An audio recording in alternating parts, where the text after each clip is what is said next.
দেশের রাষ্ট্রপতি হিসেবে শপথ নিলেন এনডিপির সভাপতি অবসরপ্রাপ্ত কর্নেল ওলি আহমেদ। বঙ্গভবনের দরবার হলে শপথ অনুষ্ঠানে নবনির্বাচিত রাষ্ট্রপতিকে শপথ বাক্য পাঠ করান জাতীয় সংসদের স্পিকার মেজর অবসরপ্রাপ্ত হাফিজউদ্দিন আহমদ।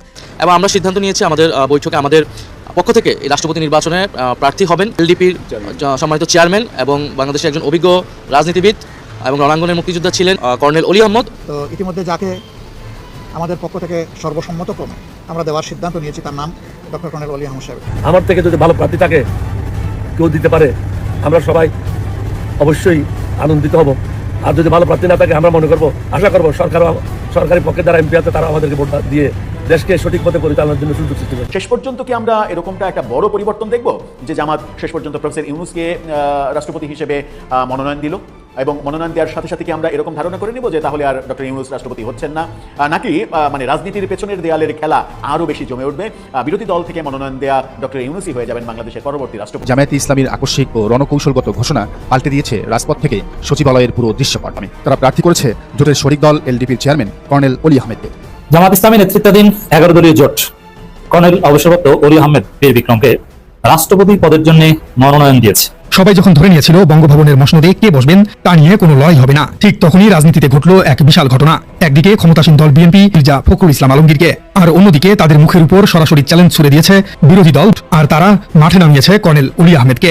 বাংলাদেশের ইতিহাসের সবচেয়ে আকর্ষণীয় রাষ্ট্রপতি নির্বাচনে যাচ্ছে এবার, কারণ রাষ্ট্রপতি নির্বাচনে প্রার্থী দিচ্ছে বিরোধী দল জামাত ইসলামীও। ফলে জামাতের প্রার্থী দেওয়াতে রাষ্ট্রপতি নির্বাচনে ভিন্ন মাত্রা যোগ হতে যাচ্ছে। দিন পর আবারও আলোচনা এসেছে সেই রহস্যময় মৃত্যুর ঘটনা।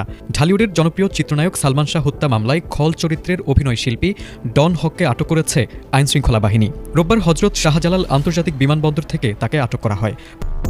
হযরত শাহজালাল আন্তর্জাতিক বিমানবন্দর সৌদি আরবে ওমরাহ পালনের নামে পাসপোর্ট হাতে ইমিগ্রেশন পার হওয়ার চেষ্টা করছিলেন সালমান শাহ হত্যা মামলার 4 নম্বর আসামি, চলচ্চিত্রের এক সময়ের নামজাদা খল অভিনেতা আশরাফুল হক ডন।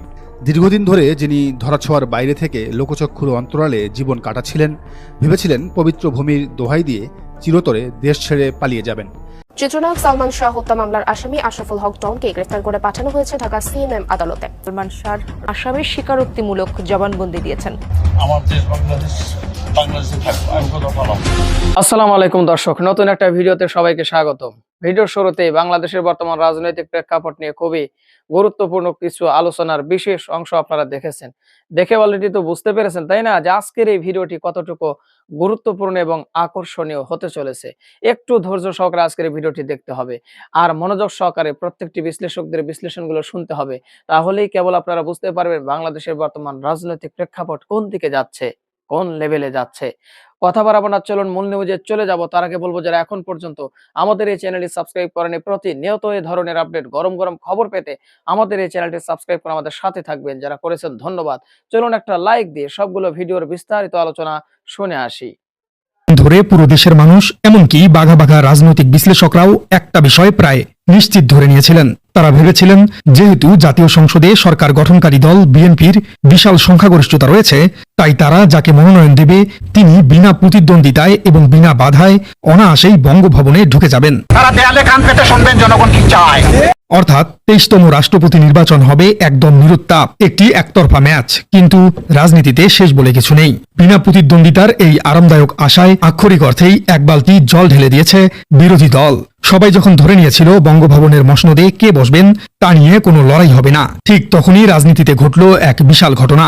একদিকে ক্ষমতাসীন দল বিএনপি তাদের চূড়ান্ত তুরুপের তাস হিসেবে ঘোষণা করেছে দলের সবচেয়ে বিশ্বস্ত কাণ্ডারি মির্জা ফখরুল ইসলাম আলমগীরকে, আর অন্যদিকে তাদের মুখের উপর সরাসরি চ্যালেঞ্জ ছুড়ে দিয়েছে বিরোধী দল বাংলাদেশ জামায়াতে ইসলামী এবং তাদের নেতৃত্বাধীন 11 দলীয় ঐক্যজোট, আর তারা মাঠে নামিয়েছে কর্নেল ওলি আহমেদকে। এটা তারা যেন বোঝার চেষ্টা করেন, তাহলে দেশের জন্য ভালো, তাদের জন্য ভালো। বঙ্গভবনের রেসে এখন 2 জন হেভিওয়েট মহারথী। বিএনপির পক্ষ থেকে দ্বিধাদ্বন্দ্ব থাকলেও শেষ পর্যন্ত নিশ্চিত হওয়া গেছে মির্জা ফখরুলই হয়তো যাচ্ছেন রাষ্ট্রপতির চেয়ারে। একজন রাজনীতির মাঠের শান্তশিষ্ট কিন্তু অটল ডিপ্লোম্যাট, আরেকজন কড়া মেজাজের দুর্ধর্ষ সামরিক স্ট্র্যাটেজিস্ট। এখন প্রশ্ন হলো শেষ হাসিটা কে হাসবে, কে হবেন বাংলাদেশের 23তম রাষ্ট্রপতি। আজকের ভিডিওতে আমরা উন্মোচন করব ফখরুল বনাম ওলির এই সাইকোলজিক্যাল পলিটিক্যাল চেস গেমের আদ্যপান্ত। চলুন দর্শক একদম খবরের ভেতর থেকে শুরু করা যাক। এতদিন ধরে রাষ্ট্রপতি পদে অসংখ্য নামের গুঞ্জন ছিল। বঙ্গভবনের রেসে থাকা এই 2 টাইটানকে চলুন একটু আউট অব দ্য বক্স বিশ্লেষণ করা যাক। মির্জা ফখরুল হলেন ক্ষমতাসীন বিএনপির সেই অটল স্তম্ভ, যিনি গত ১.৫ দশক ধরে দলের চরম দুঃসময়ে পুরো দলকে একা হাতে ঐক্যবদ্ধ রেখেছেন। তিনি অত্যন্ত ভদ্র, মার্জিত এবং সুশীল সমাজের কাছে ব্যাপক গ্রহণযোগ্য একজন নেতা। দেশের আপমর জনতার কাছেও তার একটি ক্লিন ইমেজ রয়েছে।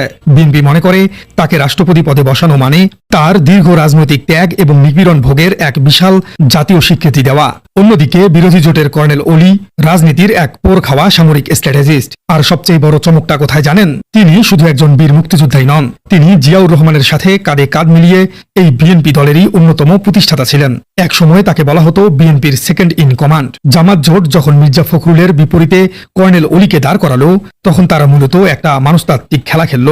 তারা ক্ষমতাসীন দলের সামনে এমন একজনকে দাঁড় করালো যাকে চাইলেও বিএনপি সহজে অসম্মান করতে পারবে না। এবার আসুন বাস্তবতায়। কর্নেল অলিকে প্রার্থী করায় নির্বাচনটা আর বিনা প্রতিদ্বন্দ্বিতায় হচ্ছে না, এটা ঠিক। কিন্তু তার মানে কি এই যে কর্নেল অলি রাষ্ট্রপতি হতে পারবেন? চলুন দর্শক, সংবিধান থেকে একটু ঘুরে আসা যাক।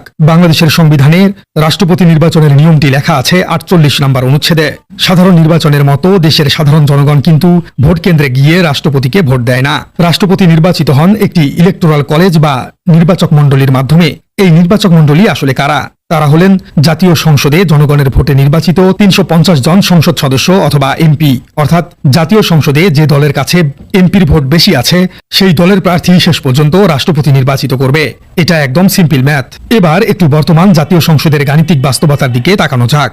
সরকারে থাকা বিএনপির রয়েছে ২/৩ বেশি একক সংখ্যাগরিষ্ঠতা।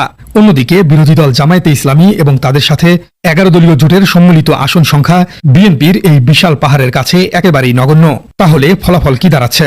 ফলাফল হলো আগামী ২০ আগস্ট জাতীয় সংসদের গোপন ব্যালটে যখন ভোট গ্রহণ হবে, তখন গাণিতিক এবং সাংবিধানিক বাস্তবতায় মির্জা ফখরুল ইসলাম আলমগীরই বিপুল ভোটে জয়লাভ করে বাংলাদেশের ২৩তম রাষ্ট্রপতি হতে যাচ্ছেন। এখন আপনারা খুব স্বাভাবিকভাবেই একটি প্রশ্ন করতে পারেন, যদি হার নিশ্চিতই হয়ে থাকে, তাহলে এই লোক দেখানো লড়াইয়ের আসল লাভটা কি?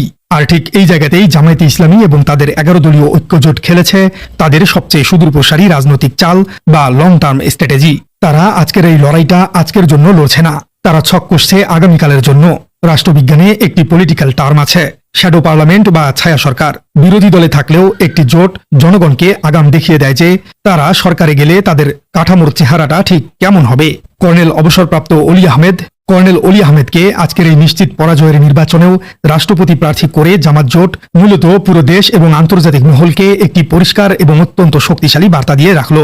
আর সেই হিডেন মেসেজ বা গোপন বার্তাটি হলো, আজ হয়তো আমাদের সংসদে প্রয়োজনীয় সংখ্যাগরিষ্ঠতা নেই, কিন্তু ভবিষ্যতে যদি দেশের মানুষ তাদেরকে ভোট দিয়ে সরকার গঠনের সুযোগ দেয়, তবে তাদের শাসনামলে রাষ্ট্রের সর্বোচ্চ পদে বসবেন কর্নেল অলির মতো একজন পরীক্ষিত দেশপ্রেমিক এবং রণাঙ্গনের বীর মুক্তিযোদ্ধা। এই একটিমাত্র সিগন্যাল দিয়ে জামাত তাদের ভবিষ্যৎ রাজনৈতিক সমীকরণ পুরোপুরি বদলে দিল। তারা প্রমাণ করে দিল যে তাদের জোটের নেতৃত্ব শুধু নির্দিষ্ট কোনো আদর্শ বা গণ্ডির মধ্যেই সীমাবদ্ধ নয়। তারা লিবারেল, প্রগতিশীল এবং সামরিক ব্যাকগ্রাউন্ডের জাতীয় পর্যায়ের নেতাদেরকেও সর্বোচ্চ সম্মান দিতে জানে। কর্নেল অলি আহমেদের পক্ষে কোনোভাবেই ক্ষমতাসীন দলের এই বিশাল ভোট ব্যাংক টপকে যাওয়া সম্ভব নয়। এখন প্রশ্ন হলো, যদি জামাত ও ১১ দলীয় জোট জানেই যে কর্নেল অলি জিততে পারবেন না, তাহলে খামাখা তাকে প্রার্থী বানানোর দরকারটা কি ছিল? ঠিক এখানে লুকিয়ে আছে বিরোধী দলের আউট অব দ্য বক্স রাজনীতির মাস্টার স্ট্রোক। রাজনীতিতে মাঠ খালি ছেড়ে দেওয়া মানে নিজের দুর্বলতা স্বীকার করে নেওয়া। জামাত প্রমাণ করতে চাইল যে তারা সংসদে কোনো গৃহপালিত বিরোধী দল নয়। বিনা প্রতিদ্বন্দ্বিতায় ফখরুল ইসলামকে রাষ্ট্রপতি হতে দিলে আন্তর্জাতিক মহলে বার্তা যেত বাংলাদেশে একদলীয় শাসন চলছে। জামাত প্রার্থী দিয়ে প্রমাণ করল দেশে বহুদলীয় গণতন্ত্র বেঁচে আছে এবং তারা সরকারকে ১ ইঞ্চি জমিও বিনামূল্যে ছেড়ে দিবে না। অলি আহমেদ যেহেতু বিএনপির সাবেক হেভিওয়েট নেতা এবং প্রতিষ্ঠাতা সদস্য, তাই সংসদে যখন ভোট হবে তখন বিএনপির অনেক এমপিরই তার উপর আবেগ কাজ করবে, কিন্তু তারা চাইলেও তাকে ভোট দিতে পারবেন না, কারণ সংবিধান অনুযায়ী ভিন্ন দলের কাউকে ভোট দেয়া যায় না। ২৩তম রাষ্ট্রপতি নির্বাচনের এই নাটকীয়তা আমাদের চোখে আঙ্গুল দিয়ে দেখিয়ে দিচ্ছে যে আগামী দিনের বাংলাদেশ আর আগের মতো একপেশে নেই। বিরোধী শিবির প্রতিটি ধাপে তাদের কৌশল পরিবর্তন করছে। দেশের রাজনৈতিক আকাশে আবারও বইছে ঝোড়ো হাওয়া। ৩ দশকের চিরাচরিত প্রথা ভেঙে সাংবিধানিক পালাবদল ও ক্ষমতার নতুন সমীকরণের মধ্য দিয়ে দরজায় কড়া নাড়ছে ২০২৬ সালের সবচেয়ে বহুল আলোচিত এবং হাই ভোল্টেজ রাষ্ট্রপতি নির্বাচন। ১৯৯১ সালের পর থেকে দীর্ঘ ৭টি মেয়াদে রাষ্ট্রপতি নির্বাচন মানে ছিল সংসদীয় সংখ্যাগরিষ্ঠ সরকারি দলের একপেশে ও বিনা প্রতিদ্বন্দ্বিতায় বিজয়ের ইতিকথা। কিন্তু ২০২৬ সালের বর্তমান রাজনৈতিক প্রেক্ষাপটে সেই একঘেয়ে হিসাব নিকেশ এক নিমিষেই চুরমার হতে চলেছে। বিরোধী দল বাংলাদেশ জামায়াতে ইসলামীর আকস্মিক ও রণকৌশলগত ঘোষণা পাল্টে দিয়েছে রাজপথ থেকে সচিবালয়ের পুরো দৃশ্যপট। একাদশ ও দ্বাদশ সংসদের পর বর্তমান ত্রয়োদশ জাতীয় সংসদ ও রাজনৈতিক অঙ্গনের হিসাব নিকাশ এখন শতভাগ ওলটপালট। গত শনিবার সন্ধ্যায় রাজধানীর মগবাজারে জামায়াতের কেন্দ্রীয় কার্যালয়ে দলটির কেন্দ্রীয় নির্বাহী পরিষদের এক অতি গুরুত্বপূর্ণ ও নজিরবিহীন বৈঠক অনুষ্ঠিত হয়। জামায়াত আমির ও বিরোধী দলীয় নেতা ডাক্তার শফিকুর রহমানের সভাপতিত্বে দীর্ঘ পর্যালোচনা শেষে সর্বসম্মত সিদ্ধান্ত নেওয়া হয়েছে। এরই মধ্যে নামও চূড়ান্ত করেছে জামায়াতে ইসলামী। তারা প্রার্থী করেছে জোটের শরিক দল এলডিপির চেয়ারম্যান কর্নেল অলি আহমেদকে। বাংলাদেশের রাজনীতির দাবার বোর্ডে এজন্য এক অবর্ণনীয় ও ঐতিহাসিক নাটকীয়তা যে জামায়াতে ইসলামীর সাথে অহিনুকুল সম্পর্কের কারণে 2 দশক আগে বিএনপি থেকে পদত্যাগ করতে হয়েছিল, আজ সেই জামায়াতই রাষ্ট্রপতি নির্বাচনের জন্য নাম ঘোষণা করেছে এলডিপি চেয়ারম্যান বীর মুক্তিযোদ্ধা কর্নেল অলি আহমেদকে। রাজনৈতিক ইতিহাস সাক্ষী দেয় 1984 সাল থেকে দীর্ঘ 22 বছর অলি আহমেদ ছিলেন বিএনপির নীতি নির্ধারণী সর্বোচ্চ অঙ্গ স্থায়ী কমিটির হেভিওয়েট সদস্য। 1991 সালে জিয়াউর রহমানের পর বিএনপি ক্ষমতায় এলে তিনি হন যোগাযোগ মন্ত্রী। এমনকি 1996 সালের 15 ফেব্রুয়ারি গঠিত সরকারও তিনি ছিলেন কৃষি, খাদ্য এবং শেষ পর্যন্ত বিদ্যুৎ, জ্বালানি ও খনিজ সম্পদ মন্ত্রণালয়ের প্রতাপশালী মন্ত্রী। কিন্তু 2001 সালের 8ম সংসদ নির্বাচনে চট্টগ্রাম 14 আসনে 4 দলীয় জোটের মনোনয়ন নিয়ে জামায়াতের সাথে অলি আহমেদের তৈরি হয় তীব্র বিরোধ ও রাজনৈতিক তিক্ততা। চট্টগ্রাম 13 আসনে বিজয়ী হলেও চট্টগ্রাম 14 আসনে কর্নেল অলিকে হারিয়ে দেন জামায়াত প্রার্থী। পরবর্তীতে বিএনপি জামায়াত জোট ক্ষমতায় এলেও অলি আহমেদকে মন্ত্রিসভায় কোনো জায়গা না দিয়ে এক প্রকার সাইড লাইনে বসিয়ে রাখা হয়। সেই ক্ষোভ ও অপমান বুকে চেপে 2006 সালের 26 অক্টোবর তৎকালীন বিএনপি সরকারের শেষ লগ্নে পদত্যাগ করেন অলি আহমেদ। সংবিধান অনুযায়ী রাষ্ট্রপতি নির্বাচনে জয়লাভ করতে ম্যাজিক ফিগার হল ন্যূনতম 175টি ভোট। কিন্তু বর্তমানে 349 সদস্যের জাতীয় সংসদের গাণিতিক সমীকরণ মোটেও সহজ নয়। সংসদে একক সংখ্যাগরিষ্ঠ দল হিসেবে রয়েছে বাংলাদেশ জাতীয়তাবাদী দল বিএনপি। তাদের হাতে রয়েছে 247 জন সংসদ সদস্য। অন্যদিকে জামায়াত নেতৃত্বাধীন বিরোধী জোটে রয়েছে 90 জন সংসদ সদস্যের এক বিশাল ব্লক। বাকি ইসলামী আন্দোলন বাংলাদেশ, বিজেপি, গণ অধিকার পরিষদ, গণসংহতি আন্দোলন এবং সংরক্ষিত নারী আসনসহ স্বতন্ত্র 8 জন এমপির ভোট ব্যাংকে কার পাল্লা ভারী হবে তা নিয়ে সংসদের অন্দরে চলছে স্নায়ুযুদ্ধ। 1991 সালের সেই ঐতিহাসিক নির্বাচনে বিএনপি ও জামায়াতের যৌথ সমর্থনে 172 ভোট পেয়ে বিজয়ী হয়েছিলেন আব্দুর রহমান বিশ্বাস। সেবার আওয়ামী লীগের বদরুল হায়দার চৌধুরী পেয়েছিলেন 92 ভোট। এরপর আর কখনোই কোনো সংসদে বিরোধী দল তাদের প্রার্থী ঘোষণা করেনি। সবসময়ই সরকারি দল থেকেই রাষ্ট্রপতি নির্বাচিত হতেন। কিন্তু এবারই প্রথম জামায়াত রেকর্ড করতে যাচ্ছে। অন্যদিকে ক্ষমতাসীন দল বিএনপির অন্দরমহলেও চলছে রুদ্ধদ্বার বৈঠক। ইতিমধ্যেই তারা 2টি মনোনয়ন ফর্ম কিনেছে। গুঞ্জন রয়েছে বঙ্গভবনের ক্ষমতার সর্বোচ্চ চেয়ারের জন্য দলের হাইকমান্ড শেষ পর্যন্ত জাতীয় সংসদের জনপ্রিয় এবং হেভিওয়েট স্পিকার বর্তমান ভারপ্রাপ্ত রাষ্ট্রপতি বীর মুক্তিযোদ্ধা মেজর হাফিজউদ্দিন আহমেদকেই দেখতে যাচ্ছেন। তবে রাজনীতি বিশ্লেষকরা এই মুহূর্তে হাফিজউদ্দিনকে স্পিকারের পদ থেকে সরিয়ে রাষ্ট্রপতি করার বিপক্ষে জোরালো মত দিচ্ছেন। তাদের মতে স্পিকার হাফিজউদ্দিন যেভাবে বর্তমান ত্রয়োদশ সংসদকে প্রাণবন্ত, নিরপেক্ষ এবং কার্যকর করে তুলেছেন তা গত কয়েক দশকে বিরল। সংসদকে অভিভাবকহীন না করে হাফিজউদ্দিন আহমেদকে স্পিকার পদে বহাল রাখাই হবে ক্ষমতাসীন দল বিএনপির জন্য সবচেয়ে বুদ্ধিমানের কাজ। এদিকে বিএনপির অভ্যন্তরীণ সমীকরণে মহাসচিব মির্জা ফখরুল ইসলাম আলমগীরের নাম বাদ পড়ার পর এখন জোরে সোরেই উচ্চারিত হচ্ছে ডক্টর মোহাম্মদ ইউনূসের নাম। যদিও বিএনপি নেতাদের বড় একটি অংশ এতে সম্মত নন, তবে বিশ্ব রাজনীতির মারপ্যাচ ও বর্তমান অর্থনৈতিক সংকট বিবেচনায় ডক্টর মোহাম্মদ ইউনূসের প্রয়োজনীয়তা উড়িয়ে দেওয়া যাচ্ছে না। বিশেষজ্ঞের মতে আন্তর্জাতিক মুদ্রা তহবিল অর্থাৎ IMF এর ঋণ অনুমোদন, বৈদেশিক বাণিজ্য ও মার্কিন যুক্তরাষ্ট্র এবং পশ্চিমা বিশ্বের সমর্থন আদায়ে ডক্টর মোহাম্মদ ইউনূস হতে পারেন সবচেয়ে শক্তিশালী অনুঘটক। রাষ্ট্রপতি পদটি মূলত আলংকারিক হলেও ডক্টর মোহাম্মদ ইউনূসের মতো একজন আন্তর্জাতিক ব্যক্তিত্বকে বঙ্গভবনে বসালে তা দেশের জন্য এক বিশাল অর্থনৈতিক ও বৈশ্বিক সুরক্ষা বর্ম তৈরি করবে। বিশ্লেষকরা বলছেন ডক্টর মোহাম্মদ ইউনূস অন্তর্বর্তীকালীন সরকারের দায়িত্ব ছেড়েছেন প্রায় 5 মাস আগে। তবে তিনি যখন বঙ্গভবন থেকে বিদায় নেন তখন দেশের বৈদেশিক মুদ্রা রিজার্ভকে এক অবিশ্বাস্য জায়গায় প্রায় $33 বিলিয়ন পৌঁছে দিয়ে গিয়েছিলেন। শুধু রিজার্ভই নয়, দেশের খাদ্য নিরাপত্তা নিশ্চিত করতে তিনি রেখে গিয়েছিলেন টানা 6 মাসের পর্যাপ্ত খাদ্য মজুদ। অথচ 2024 সালের আগস্টে যখন তিনি এক বিধ্বস্ত আর্থিক ব্যবস্থার দিক থেকে নেতিয়ে পড়া বাংলাদেশের দায়িত্ব নিয়েছিলেন তখন দেশের নিট রিজার্ভ নেমে এসেছিল মাত্র $19 বিলিয়ন। শেখ হাসিনার 17 বছরের শাসনামলে মেগা প্রকল্পের নামে হাজার হাজার কোটি টাকার বৈদেশিক ঋণ এনে তা পাচার করা হয়েছিল বিদেশের মাটিতে, আর সেই পাহাড়সম ঋণের করুণ বোঝা টানতে হয়েছিল ইউনূস সরকারকেই। ঋণের কিস্তি শোধ করার পরও মাত্র 1.5 বছরের ব্যবধানে তিনি দেশের রিজার্ভে যুক্ত করেছিলেন অতিরিক্ত $14 বিলিয়ন। কিন্তু আজ নির্বাচনের পর নির্বাচিত বিএনপি সরকারের আমলেই চিত্রটি বদলে গেছে। দেশের ঘরে ঘরে গ্যাস নেই, ঘন্টার পর ঘন্টা বিদ্যুৎ নেই, পানির হাহাকার এবং নিত্যপণ্যের দাম আকাশচুম্বী। IMF এর কিস্তি ও বৈদেশিক ঋণের শর্ত পূরণে হিমশিম খাচ্ছে সরকার, কোষাগারে অর্থের সংকট স্পষ্ট। এদিকে বারবার ঋণ চাওয়া হলেও আইএমএফ ঋণ দেয়নি, চীন থেকেও খালি হাতে ফিরে এসেছেন তারেক রহমান। রাজনৈতিক বিশ্লেষকদের মতে এই অর্থনৈতিক ও প্রশাসনিক সংকটের টেকসই সমাধান হতে পারে যদি বঙ্গভবনের ওই আলংকারিক রাষ্ট্রপতি পদে ডক্টর মোহাম্মদ ইউনূসের মতো একজন বৈশ্বিক হেভিওয়েটকে রাখা যায়। শোনা যাচ্ছে বিএনপি থেকে যে রাষ্ট্রপতি মনোনয়ন ফর্ম কেনা হয়েছে তাতে যদি শেষ পর্যন্ত ডক্টর মোহাম্মদ ইউনূসের নাম অন্তর্ভুক্ত থাকে তবে প্রধান বিরোধী দল জামায়াতে ইসলামী হয়তো সম্মানের খাতিরে কোনো প্রার্থী দেবে না। তবে এই সমীকরণের বিপরীত আলোচনাও তীব্র। কঠোর সমালোচকরা দাবি করছেন ডক্টর ইউনূস মূলত পশ্চিমাদের ঘনিষ্ঠ বা আমেরিকান এজেন্ট। তাকে রাষ্ট্রপতির মতো নেতৃত্বাধীন 11 দলীয় জোট কর্নেল অবসরপ্রাপ্ত অলি আহমেদ বীর বিক্রমকে রাষ্ট্রপতি পদের জন্য মনোনীত করেছে জামাত জোট। আমিরে জামাতের প্রধান বিরোধী দলীয় নেতার সেই মিন্ট রোডের ঐতিহাসিক বাসভবন লাল দালানে 11 দলীয় জোটের মিটিং করে সর্বসম্মতক্রমে তারা কর্নেল অবসরপ্রাপ্ত অলি আহমেদকে রাষ্ট্রপতি পদের জন্য মনোনীত করেছে। দর্শক, আমি মনে করি এর মধ্য দিয়ে নরেন্দ্র মোদী যাকে ব্যক্তিগতভাবে শুভেচ্ছা জানান যার জন্মদিনে, সেই কর্নেল অলি আহমেদ, আপনি চিন্তা করেন নরেন্দ্র মোদী বাংলাদেশের একজন ব্যক্তি যিনি এমপি মন্ত্রী কিছু নন, তার জন্মদিনে শুভেচ্ছা জানান ব্যক্তিগতভাবে। কত বড় মাপের ব্যক্তি কর্নেল অলি আহমেদ। তো এটাকে আমি পুরোপুরি নেগেটিভ বলছি তা না, আমি কিন্তু কর্নেল অলি আহমেদের একজন ভক্ত। কিন্তু এই তথ্যটা অনেকে জানেন না, জানানো দরকার। যেহেতু রাষ্ট্রপতি পদে জামাত মনোনয়ন দিয়েছে, তো এটা ডেফিনেটলি ইনসাফের দাবি জানা দরকার যে তিনি কে। তিনি হচ্ছেন সেই লোক যাকে নরেন্দ্র মোদী জন্মদিনে শুভেচ্ছা জানান। বাংলাদেশের কোনো প্রধানমন্ত্রী কিংবা কোনো রাষ্ট্রপতিকে অতীতে নরেন্দ্র মোদী এভাবে শুভেচ্ছা জানিয়েছেন বলে আমার জানা নেই, কিন্তু কর্নেল অলিকে জানিয়েছে। দল বদল করেছেন, দল থেকে বহিষ্কৃত হয়েছেন, সেই কর্নেল অলি আজকে রাষ্ট্রপতি প্রার্থী।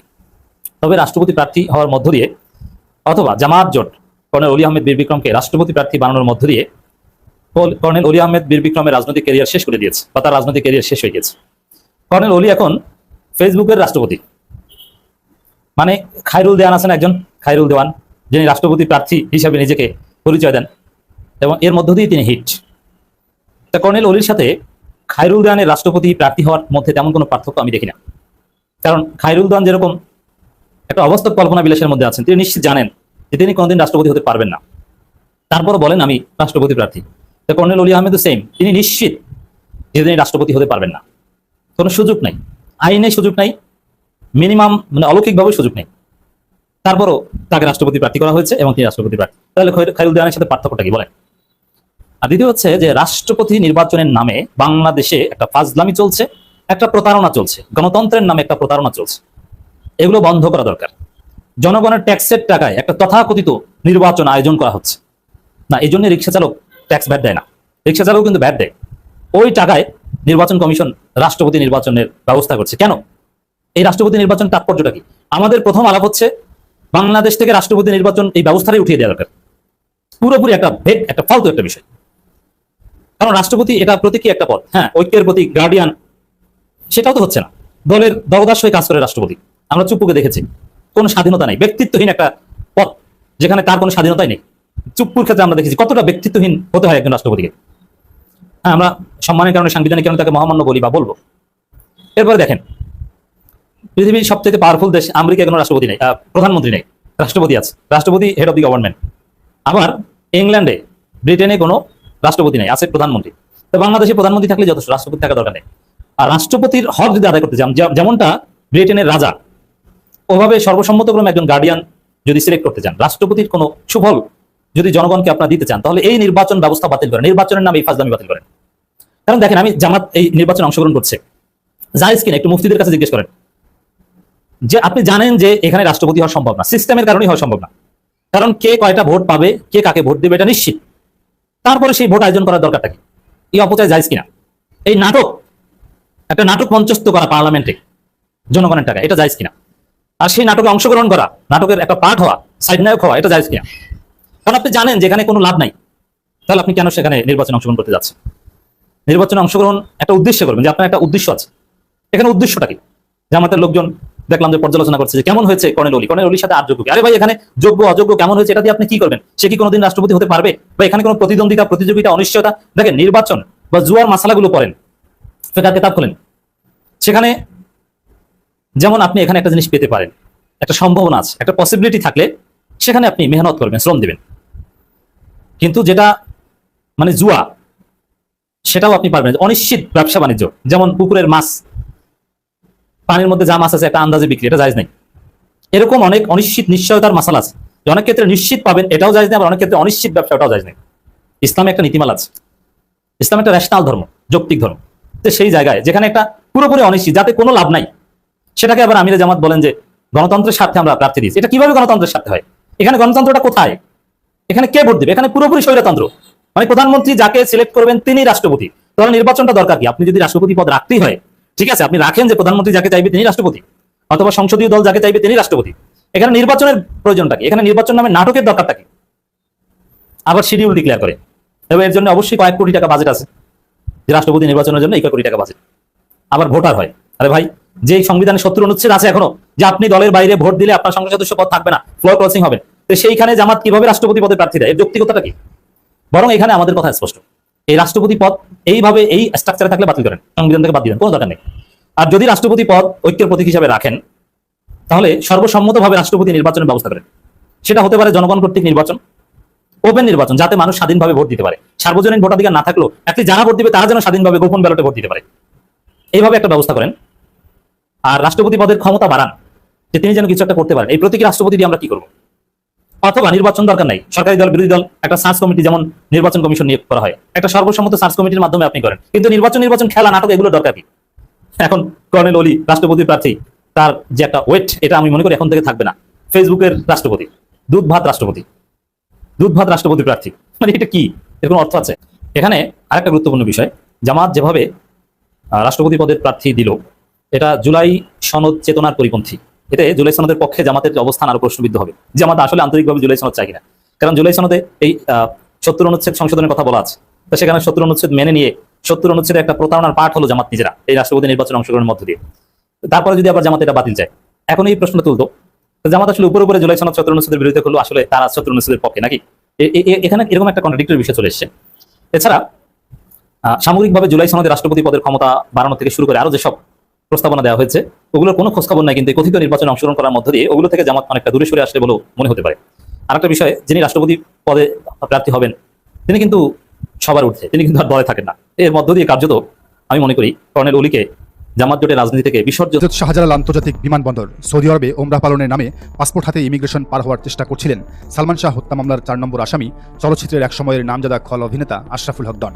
দীর্ঘদিন ধরে যিনি ধরাছোঁয়ার বাইরে থেকে লোকচক্ষুর অন্তরালে জীবন কাটাচ্ছিলেন, ভেবেছিলেন পবিত্র ভূমির দোহাই দিয়ে চিরতরে দেশ ছেড়ে পালিয়ে যাবেন।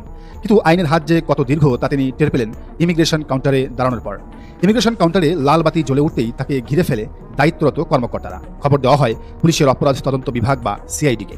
মুহূর্তের মধ্যে বিমানবন্দরে হাজির হয় সিআইডির বিশেষ টিম। চারপাশ স্তব্ধ করে দিয়ে বিমানবন্দর থেকেই গ্রেপ্তার করা হয় এই খল অভিনেতাকে। গোয়েন্দা সূত্রের খবর, ডনের এই পলায়নের খবর সাধারণ কোনো সোর্স থেকে নয়, বরং তার অত্যন্ত কাছের কোনো পরমাত্মীয় এই গোপন তথ্য আগেই পৌঁছে দিয়েছিল আইন শৃঙ্খলা রক্ষাকারী বাহিনীর হাতে। অবশ্য কেউ কেউ বলছেন ডনের এই গ্রেফতারের পেছনে হাত রয়েছে ডিপ জলের। বাংলাদেশের চলচ্চিত্রের সোনালী ইতিহাসের আকাশে তিনি ছিলেন এক ধূমকেতু, কোটি তরুণের স্বপ্নের নায়ক, স্টাইলের রাজপুত্র, অমর নায়ক সালমান শাহ। 1996 সালের 6 সেপ্টেম্বর ঢাকার ইস্কাটনের ফ্ল্যাটে যখন এই মহাতারকার নিথর দেহ পাওয়া যায়, তখন পুরো দেশ স্তব্ধ হয়ে গিয়েছিল। প্রশাসন একে আত্মহত্যার তকমা দিয়ে পুরোপুরি ধামাচাপা দেওয়ার চেষ্টা করলেও দেশবাসীর মনে প্রশ্ন ছিল, এটি কি সত্যিই আত্মহনন, নাকি ভালোবাসার আড়ালে কষা হয়েছিল এক নির্মম মৃত্যুকূপের নীল নকশা? দীর্ঘ প্রায় 2 দশকেরও বেশি সময় ধরে রহস্যের ঘন কুয়াশায় ঢাকা এই হত্যা মামলায় নতুন আগ্নেয়গিরির বিস্ফোরণ ঘটিয়েছিল যুক্তরাষ্ট্র প্রবাসী রুবি সুলতানার সেই ভাইরাল ভিডিও বার্তার পর। আর এরপরেই একে একে বেরিয়ে আসতে শুরু করে বাংলা সিনেমাকেও হার মানানো এক বিভীষিকাময় হত্যাকাণ্ডের নির্মম গল্প। ক্লোরোফর্মের শিশি, ফাঁকা ইঞ্জেকশন, প্লাস্টিকের দড়ি আর কাছের মানুষদের এক ভয়ঙ্কর বিশ্বাসঘাতকতা। কিভাবে সম্পন্ন হয়েছিল সেই কিলিং মিশন? আজকের এই প্রতিবেদনে আমরা উন্মোচন করতে যাচ্ছি 1996 সালের সেই কালো রাতের প্রতিটি সেকেন্ডের শিহরণ জাগানো হিসাব নিকাশ। 1997 সালের জুলাই মাসে যখন মামলাটির আসামি রিজভী গ্রেফতার হন, তখন আদালতের কাছে 164 ধারায় দেওয়া তার স্বীকারোক্তিমূলক জবানবন্দি পুরো দেশকে নাড়িয়ে দিয়েছিল। রিজভীর সেই জবানবন্দি অনুযায়ী সালমান শাহকে পৃথিবী থেকে চিরতরে সরিয়ে দেওয়ার জন্য চুক্তি হয়েছিল তখন মাত্র 12 লাখ টাকার। আর এই 12 লাখ টাকার খুনের চুক্তিটি করেছিলেন খোদ সালমানের স্ত্রী সামিরার নিজের মা লাতিফা হক। চুক্তির শর্ত ছিল অত্যন্ত পরিষ্কার ও নিষ্ঠুর। কাজের আগে অগ্রিম হিসেবে দেওয়া হবে 6 লাখ টাকা, আর সালমান শাহের নিতরদেহ সিলিং ফ্যানে ঝোলানোর পর দেওয়া হবে বাকি 6 লাখ টাকা। এই 12 লাখ টাকার ডেথ ওয়ারেন্ট স্বাক্ষর করেছিল কারা? রিজভির বয়ান অনুযায়ী সামিরার মা লতিফা হকের সঙ্গে সে সময় গোপন বৈঠকে উপস্থিত ছিল চলচ্চিত্রের ভিলেন আশরাফুল হক ডন, ডেভিড, ফারুক, জাবেদ সহ একদল ভাড়াটে খুনি। 164 ধারার জবানবন্দিতে আসামি রিজভি যে বিবরণ দিয়েছিলেন তা শুনলে আজও রক্ত হিম হয়ে যায়। ইস্কাটনের ফ্ল্যাটে সেদিন ঘুমিয়েছিলেন সালমান শাহ। শরীর ছিল একদম শান্ত, অচেতন। ঠিক সেই মুহূর্তে ঘরের দরজার আড়াল থেকে লাফিয়ে পড়ে ঘাতকের দল। ফারুক তার পকেট থেকে বের করে আনে একটি বিষাক্ত ক্লোরোফর্মের শিশি। সালমানের স্ত্রী সামিরা নিজের হাতে রুমাল ভিজিয়ে সেই ক্লোরোফর্ম চেপে ধরেন স্বামী সালমানের নাকে। বিষাক্ত গ্যাসে ছটফট করতে থাকেন স্বপ্নের নায়ক, কিন্তু ঘরের চারপাশ ততক্ষণে 4-5 জন শক্তিশালী ঘাতকের দখলে। ধস্তাধস্তির এক পর্যায়ে ড্রেসিং রুমের দরজায় এসে দাঁড়ান চলচ্চিত্র প্রযোজক ও মামলার 3 নম্বর আসামি আজিজ মোহাম্মদ ভাই। রিজভির ভাষ্যমতে আজিজ মোহাম্মদ ভাই ঘরে ঢুকেই সালমানের 2 পা শক্ত করে চেপে ধরেন এবং সালমানের শরীরে একটি ফাঁকা সিরিঞ্জ দিয়ে ইঞ্জেকশন পুশ করেন। এই কাজে সরাসরি সহায়তা করেছিল সালমানের স্ত্রী সামিরা এবং তার মা লতিফা হক। সালমান শাহের শরীর যখন একদম নিস্তেজ হয়ে পড়ে তখন ড্রেসিং রুমের ভেতর থাকা মইটি টেনে নিয়ে আসা হয়। ডন এবং তার সহযোগীরা আগে থেকেই সাথে করে নিয়ে এসেছিল প্লাস্টিকের শক্ত দড়ি। সেই প্লাস্টিকের দড়ি সিলিং ফ্যানের সাথে বেঁধে ঝুলিয়ে দেওয়া হয় বাংলাদেশের সবচেয়ে জনপ্রিয় তারকাকে। এত বড় অকাট্য জবানবন্দি, এতগুলো আসামির নাম প্রকাশ্যে আসার পরও রহস্যজনকভাবে তৎকালীন তদন্ত সংস্থাগুলোর ভূমিকা ছিল প্রশ্নবিদ্ধ। হত্যাকাণ্ডের 1 বছর পর সিআইডি যে রিপোর্ট পেশ করে তাতে ঠান্ডা মাথায় লেখা হয় সালমান শাহ আত্মহনন করেছেন। পরবর্তীতে দীর্ঘ 12 বছর পর যখন জুডিশিয়াল ইনকোয়ারি রিপোর্ট সামনে আসে সেখানেও অবিশ্বাস্যভাবে একই গল্প সাজানো হয়। সবচেয়ে মারাত্মক বিষয় হলো জবানবন্দিতে যাদের নাম সরাসরি উঠে এসেছিল সেই আজিজ মোহাম্মদ ভাই, সামিরা, লতিফা হক কিংবা আশরাফুল হক ডনকে কোনোদিন রিমান্ডে নিয়ে মুখোমুখি জিজ্ঞাসাবাদ করার প্রয়োজনই বোধ করেনি তদন্ত কর্মকর্তারা। সালমানের মা নীলা চৌধুরী এবং পুরো পরিবার দুবার আদালতের এই রিপোর্টের উপর নারাজি আবেদন দেন। তাদের সোজা কথা, আমার ছেলেকে মেরে ফেলা হয়েছে, সে কোনোদিন আত্মহনন করতে পারে না। 2015 সালে র্যাবকে যখন নতুন করে তদন্তের দায়িত্ব দেওয়া হয় তখন আইনি জটিলতার দোহাই দিয়ে আবারও সেই তদন্ত থামিয়ে দেওয়া হয়। পরবর্তীতে 2016 সালে মামলাটি নিম্ন আদালতে ফেরত গেলে তদন্তের নতুন দায়িত্ব পায় পুলিশ ব্যুরো অফ ইনভেস্টিগেশন বা পিবিআই। 2020 সালে পুলিশ ব্যুরো অফ ইনভেস্টিগেশন বা পিবিআই যখন তদন্ত প্রতিবেদন জমা দেয় সেখানে দাবি করা হয় সালমান শাহ নাকি বাংলা সিনেমার জনপ্রিয় অভিনেত্রী শাবনূরের সাথে অতি অন্তরঙ্গতা এবং স্ত্রীর সাথে পারিবারিক কলহের জেরে আত্মহনন করেছিলেন। কিন্তু এই আত্মহননের গল্প দেশের কোটি কোটি ভক্ত ও সালমানের পরিবারের কাছে গ্রহণযোগ্য হয়নি। সালমানের মা নীলা চৌধুরী ও পরিবারের দীর্ঘদিনের সোজা দাবি স্ত্রী সামিরা হকের সাথে চিত্রজগৎ ও বাইরের বেশ কয়েকজন প্রভাবশালী ব্যক্তির অনৈতিক ও পরকীয়ার সম্পর্ক তৈরি হয়েছিল।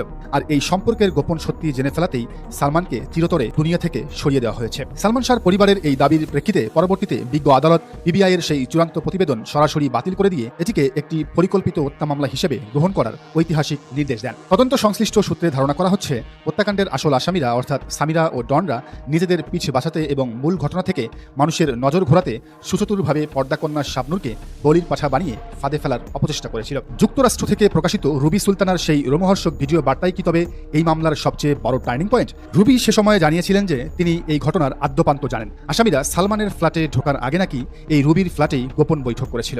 বাদীপক্ষের জ্যেষ্ঠ আইনজীবী ফারুক আহমেদ আক্ষেপ করে বলেন, আসামি রিজভি যখন জেলে ছিলেন তখন তাকে রিমান্ডে নিয়ে সঠিকভাবে জিজ্ঞাসাবাদ করলে 24 ঘন্টার মধ্যেই পুরো জট খুলে যেত। কিন্তু অদৃশ্য কোনো এক মহাশক্তির ইশারায় ঘাতকদের সবসময় আড়াল করে রাখা হয়েছিল। 12 লাখ টাকার লোভ, দাম্পত্য কলহ নাকি চলচ্চিত্র জগতের ভেতরের নোংরার রাজনীতির বলি হতে হয়েছিল স্বপ্নের নায়ক সালমান শাহকে? মৃত্যুর 3 দশক কেটে গেলেও আজও সাধারণ মানুষের হৃদয়ে এই প্রশ্ন এখনও ঘুরপাক খাচ্ছে। বিমানবন্দর থেকে আশরাফুল হক ডনের গ্রেফতার কি তবে সালমানের আত্মার বিচারের প্রথম ধাপ, নাকি আবারও আইনি ফাঁকফোকরে হারিয়ে যাবে এই চাঞ্চল্যকর হত্যাকাণ্ডের বিচার?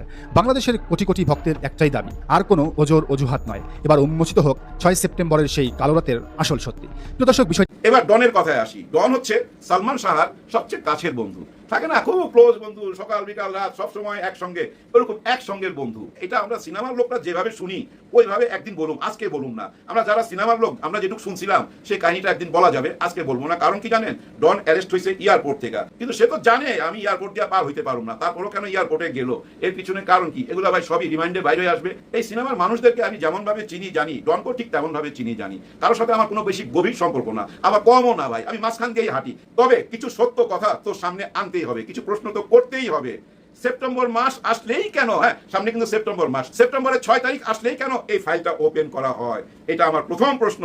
আমার দ্বিতীয় প্রশ্ন, আসামিরা তো বাংলাদেশেই ছিল, তাদেরকে কেন ধরা হইলো না? এয়ারপোর্টে যাওয়াতেই তো ধরা হইলো, তার মানে এয়ারপোর্টে যদি ও না যাইতো তাহলে ধরা হইতো না, এটাই তো। কিন্তু আমার মূল প্রশ্ন, ও তো জানতো, আমার সঙ্গে বহুবার আলাপ করছে, ওর এয়ারপোর্টের প্রবলেম আছে, বিদেশ যাইতে পারবে না, ও নিজেও জানে, তারপরও কেন গেল ওই এয়ারপোর্টে? তার ফাইন্যান্সিয়াল অবস্থা খুব একটা যে স্ট্রং তার না, কিন্তু বর্তমানে কাজ কাম কম, তারপর ওমরা করতে কেন রওনা দিল? কয়েকদিন আগে একটা স্ট্যাটাস দিছিল বিপদের সময় মানুষের পাশে মানুষ আইসা দাঁড়ায়, তেমন একজন আমার পাশে আইসা দাঁড়াইছে বিপদের সময়। সে যে একজন পাশে আইসা দাঁড়াইলো, সে কি এই ভিসা পাসপোর্ট টিকিট অ্যারেঞ্জ করে দিল হজ করার জন্য, ওমরা করার জন্য, নাকি বিদেশে চইলা যাইতেছিল, সবকিছুই সামনে আসবে। সামনে তো ভাই বহুবারই আসছে, বহুবারই কিন্তু আবার ধামাচাপা কইরা গেছে, এবারও কিন্তু ধামাচাপা কইরা যাবে। যদি কোনো কারণে ডন যা কিছু বলবে এটা যদি সাংবাদিকরা বাইর করে আমাদেরকে জানাইতে পারে, হ্যাঁ ডন তো একটা স্টেটমেন্ট দিবেই, তাই না? ডনের ওই স্টেটমেন্টটা যদি সামনে আসে, পুরোপুরি সাংবাদিকদের সাথে যদি ডন কথা বলতে পারে, তাহলে নতুন কিছু সত্য সামনে আসবে। ডন সত্যি সত্যি যদি অপরাধী হয় বাঁচতে পারবে না, কিন্তু প্রশ্ন আমার ওইখানেই, ওই যদি কিলার হয়ে থাকে 30 বছর কেন তাকে ধরা হইল না? এমনকি প্রথম যে আসামি, ওনার মা যে আসামিকে দিছে সামিরা, তাকে কেন ধরা হইল না? প্রশ্ন অনেক। এমনও প্রশ্ন তো দেখা দিতে পারে যেটা বলে বিদায় নেব, অতীতের মতো কি এখনো ওই একই কাজ হইলো? কোনো একটা কিছু ধামাচাপা দেওয়ার জন্য নতুন চমক সামনে আনা, নতুন আলোচনা সামনে আনা, এমনটা কিন্তু অতীতে হয়ে আসছে। এখনই কি সেটা হইলো কিনা সে প্রশ্নটা রাইখা বিদায় নিতে চাই সবাই। দর্শক, আশা করি সবগুলো ভিডিও দেখেছেন এবং বিস্তারিত আলোচনা শুনেছেন। তো অবশ্যই এবার আপনাদের মূল্যবান মতামতটা ভিডিওর কমেন্ট বক্সে জানিয়ে দিন। পারলে ভিডিওটি শেয়ার করুন। আর আমাদের এই চ্যানেলে এখনো যারা সাবস্ক্রাইব করেনি, প্রতিনিয়ত এই ধরনের আপডেট গরম গরম খবর পেতে চ্যানেলটি সাবস্ক্রাইব করে পাশে থাকা বেল বাটনটি চেপে দিয়ে আমাদের সাথে থাকুন। যারা ইতিমধ্যে সাবস্ক্রাইব করেছেন সবাইকে ধন্যবাদ জানিয়ে ভিডিওটি এখানে শেষ করছি। দেখা হবে নতুন কোনো ভিডিওতে। সে পর্যন্ত সবাই ভালো থাকবেন, সুস্থ থাকবেন। আল্লাহ হাফেজ।